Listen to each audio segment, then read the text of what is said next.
कैसे हैं आप सब। उम्मीद करती हूँ कि सब ठीक ठाक होंगे, जहाँ भी हैं खुश रहें, आमीन सुमा आमीन। And very very good morning. और नाश्ते में आज मैंने चाय, अंडा, पराठा, अचार ये सब नाश्ता करना है क्योंकि आज मौसम बहुत अच्छा था, शुक्र अल्हम्दुलिल्लाह। और बारिश हो रही थी सुबह से, तो मौसम ठंडा ठंडा था, तो मेरा दिल चाहा कि आज पराठा खा रहे। काफ़ी टाइम बाद मैंने पराठा बनाया क्योंकि गर्मी होती है, तो गर्मियों में ना इस तरह के हैवी नाश्ते का तो बिल्कुल भी दिल नहीं चाहता। या तो फिर सर्दियों में दिल चाहता है इस तरह के नाश्ते करने का, या फिर जब मौसम अच्छा होता है। तो चाय और अचार तो मस्ट है, पराठे के साथ अचार तो ज़रूर होना चाहिए। और ये वाला जो अचार है ना, ये मैं मेट्रो से लेके आई थी। उनका अचार, उनका कुछ अच्छा हो या ना हो, उनका अचार बहुत अच्छा है। तो जी आज का दिन बहुत ज़्यादा बिजी होने वाला है। और अब मैं नाश्ते के बाद फटाफट से मैंने ना अम्मी का दलिया ऊपर चढ़ा दिए। तो दलिया बनाने की तैयारी हो रही है क्योंकि मेरी अम्मी की तबीयत ख़राब है काफ़ी दिनों से। तो वैसे भी ना वो ज़्यादातर दलिया वगैरह इस तरह के परहेज़ी खाना ही खाती हैं, और जो नॉर्मल हम खाते हैं वो नहीं खाती। तो यहाँ मैंने चिकन फ्राई करने के लिए रख दिया ऊपर, और इसमें मैं थोड़ा सा ज़ीरा ऐड करूँगी।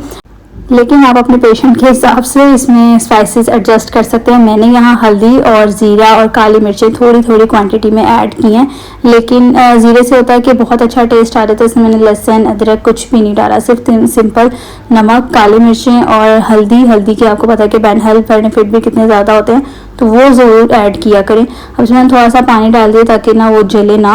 और यहाँ इसको मैंने ऊपर रख दिया, थोड़ा सा इसको टेंडर होने दूंगी।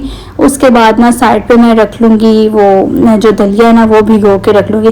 दलिया भिगो के पहले रख लिया करें क्योंकि वो जब वो बनता है ना तो वो इतना टाइम भी नहीं लेता और अच्छी तरह से ना गल भी जाता है। यहाँ मुझे जल्दी बहुत ज़्यादा क्योंकि मैंने अम्मी को डॉक्टर के पास लेके जाना है आज, तो इसलिए मैंने कहा जल्दी जल्दी से बना के चली जाती हूँ, पहले फिर आऊँगी तो पता नहीं कितनी देर लग जाती है।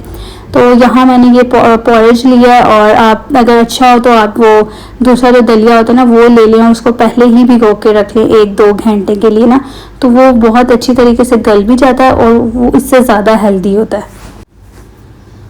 और ये वाला भी ना मैं भिगो के पहले ही रख लेती हूँ पानी में, जब तक मैंने कहा कि चिकन थोड़ा टेंडर हो जाए इस तब तक ना ये थोड़ा पानी में भिगो देती हूँ इसे। अब इसको पानी में भिगो दिया मैंने। और हमारे घर में तो दलिया इतने शौक से खाया जाता है, सिर्फ सिंपल चीज़ों से ना इतना अच्छा दलिया बन जाता है। हमारे बच्चे भी खाते हैं, अम्मी भी खाती हैं शौक से, और मैं ख़ुद भी खा लेती हूँ। अम्मी का ना काफ़ी टाइम से ना दलिया खा के ना तो ज़बान का टेस्ट हो जाएगा। बीमार बंदा होता है तो वो एक चीज़ खा के थक जाता है। तो मैंने कहा कि आज ना मैं आपको मीठा दलिया के बजाय ना ये वाला चिकन वाला दलिया बना देती हूँ ताकि आपके ज़बान का टेस्ट भी थोड़ा सा अच्छा हो जाए। हम हो तो हम भी थक जाते हैं, हम एक से दूसरी बार चीज़ नहीं खाते, लेकिन बेचारे पेशेंट्स को खाना पड़ता है। अब ये जो चिकन मेरा टेंडर हो गया, अब यहाँ इसमें ना मैंने वो डाल दिया है दलिया भी, और येलो कलर इसलिए क्योंकि मैंने हल्दी ऐड किया है। इतना येलो नहीं था लेकिन कैमरे में ज़रा ज़्यादा येलो लग रहा है। तो मैं ये कह रही थी कि बेचारे पेशेंट जो होते हैं ना वो एक जैसा खाना खा के थक जाते हैं, तो कोशिश करनी चाहिए कि उनको ना उनके हिसाब से ज़रा डिफरेंट, नमक मिर्चें कम और ज़रा परहेज़ी भी खाना हो जाए, उनका ज़बान का कह लें कि टेस्ट भी अच्छा हो जाए। तो अम्मी तो मेरे काफ़ी दिनों से बीमार हैं, आप भी दुआ कीजिएगा कि अल्लाह ताला उन्हें सेहत दे। वो इतनी ज़्यादा पेन है ना उन्हें, तो अब अभी बल्कि उनको ही हमने हॉस्पिटल लेके जाना है, तो इसलिए मैं ना जल्दी मैंने यही वाला दलिया बनाया। मैंने कहा मैं बना के जाऊँगी, पता नहीं कितनी देर लग जाए। वही हुआ कि हमें अंदाज़ा भी नहीं था इतनी देर लग जाएगी, और इतनी देर लग गई ना हमें, वहाँ हम रात को इतनी लेट आए। तो यहाँ मैंने हल्की आंच पे रख दिया था, इसको उबाला आ गया। तो अब मैंने नमाज़ वगैरह पढ़नी है, तो मैं इसमें ना थोड़ा सा और पानी ऐड कर देती हूँ ताकि ये थोड़ा और गल जाए, और तब तक वो साथ पतीली के लग भी ना जाए। क्योंकि जब आप हल्की आंच, हमारे पाकिस्तान में गैस का मतलब वो मसला बहुत ज़्यादा होता है, तो हम हल्की आंच करके जाते हैं, खाना पीछे से गैस ज़्यादा ही होती है और फिर खाना जल जाता है। अब यहाँ मैं नमाज़ भी शुरू कर दी अपनी, और नमाज़ पढ़ के मैं फ़ारिग हो गई जल्दी से, क्योंकि भाई मुझे बोल रहे थे कि जल्दी कर लो, डॉक्टर उठना जाए, उसकी अपॉइंटमेंट ली हुई थी 4 बजे की, और हम तो जल्दी निकले। तो मैंने अपना अबाया वगैरह सारा कुछ रेडी कर लिया। तो मैंने कहा बस चेक करवाना है लाजमी अम्मी को, क्योंकि आगे फिर वो सैटरडे और संडे था, और फिर संडे को अक्सर डॉक्टर नहीं बैठे होते। तो मैंने कहा नहीं, आज तो मस्ट चेक करवाना है, इसलिए मैं जल्दी से रेडी हो गई, और अब हम निकलेंगे डॉक्टर के लिए।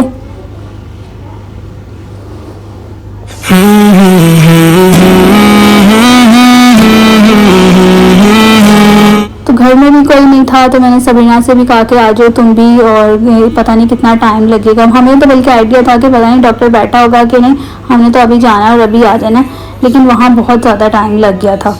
तो अब हम जा रहे हैं स्पाइन सेंटर, क्योंकि मेरी अम्मी का ना वो मसला बना हुआ है रीढ़ की हड्डी में, और वो इतनी शदीद पेन है, इतनी ज़्यादा कि उनसे उठा बैठा भी नहीं जा रहा। तो अब अल्लाह खैर करे, देखते हैं, चेक करवाते हैं कि क्या मसला है। आप लोग भी दुआ कीजिएगा कि अल्लाह ताला उन्हें सेहत दे, क्योंकि माओं को तो अल्लाह ताला कुछ भी ना करे, माओं के बगैर कोई ज़िंदगी नहीं है, मुझे तो यही लगता है।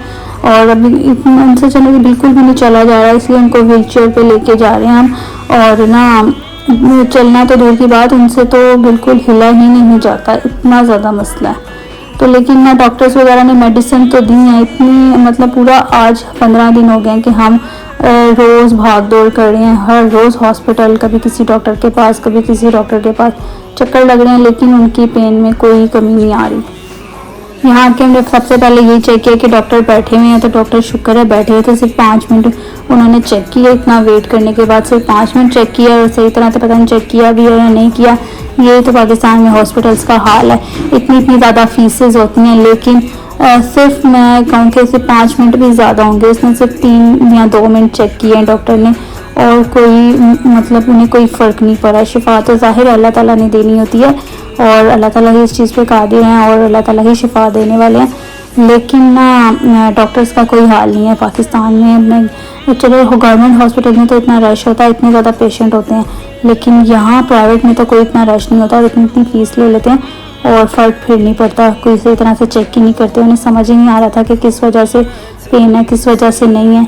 और यहाँ बहना अपने हाथ सैनिटाइज़ कर रही है। हॉस्पिटल में आके ना मुझे इतनी वो एक वहमी टाइप बंदी हूँ मैं, कि मैं फटाफट घर जाके ना, जब से ही हॉस्पिटल से घर जाती हूँ तो सबसे पहले मैं अपने कपड़े और अबाया ये सारा कुछ चेंज करती हूँ। मुझे ना बड़ी उलझन होती है। और यहाँ अब अभी वेट कर रही हैं एक्सरे करवाने के लिए, और डॉक्टर ने कुछ सिर्फ 2 मिनट चेक किया अम्मी को और वो चला गया। और इसके बाद उसने किसी और डॉक्टर का हमें कह दिया कि आप इनको किसी और डॉक्टर पे लेके जाएं।